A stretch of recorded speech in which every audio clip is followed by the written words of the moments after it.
There have been thinkers like Immanuel Kant, Schiller, Hegel who say if there is no God, he has to be invented because without God, man will lose all the significance. And they are also right. Even if there is no God, he has to be invented for man's sake. It is better to have an invented God than not to have any. At least he will give an appearance of significance to life, a certain rhythm. The noise will start looking at least like music. The accidental will not be accidental anymore. Some meaning will arise.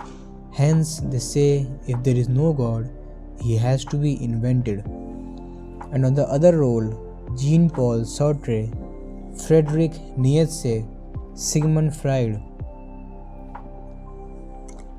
say even if there is God, he has to be killed because if he remains man, is reduced into an object, man loses all freedom, man loses all will.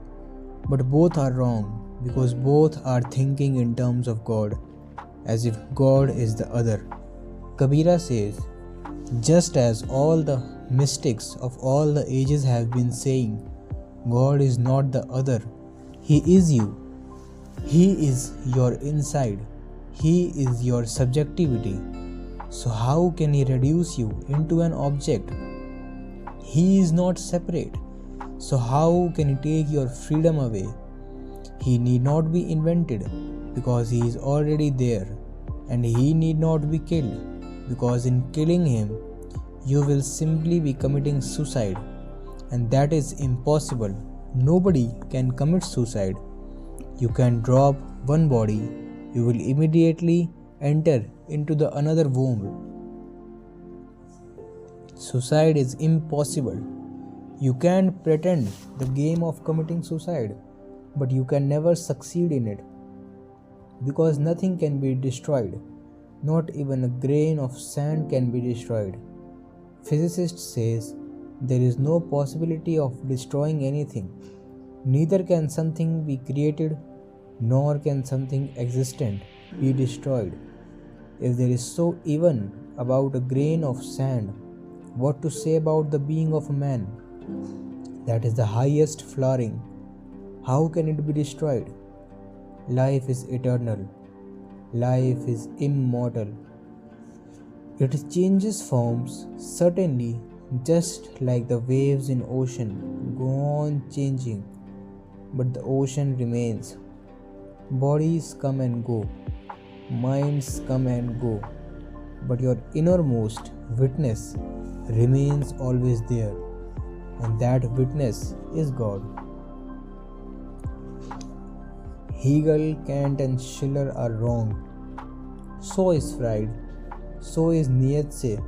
So is Jean-Paul Sartre. They both accept the same premise that God is the other. And God is not the other. God is your very soul.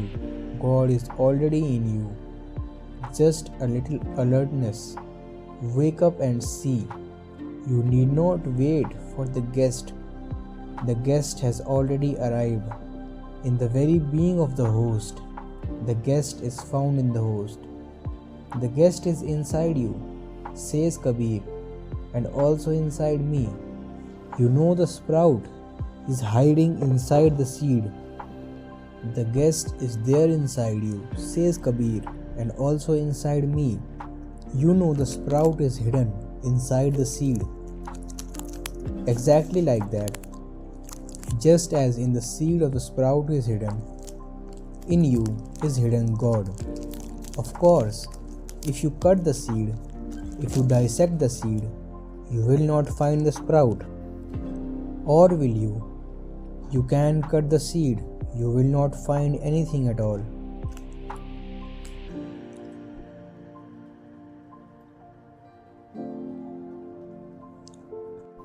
No sprout, no foliage, no branches, no flowers, no fruits, nothing at all.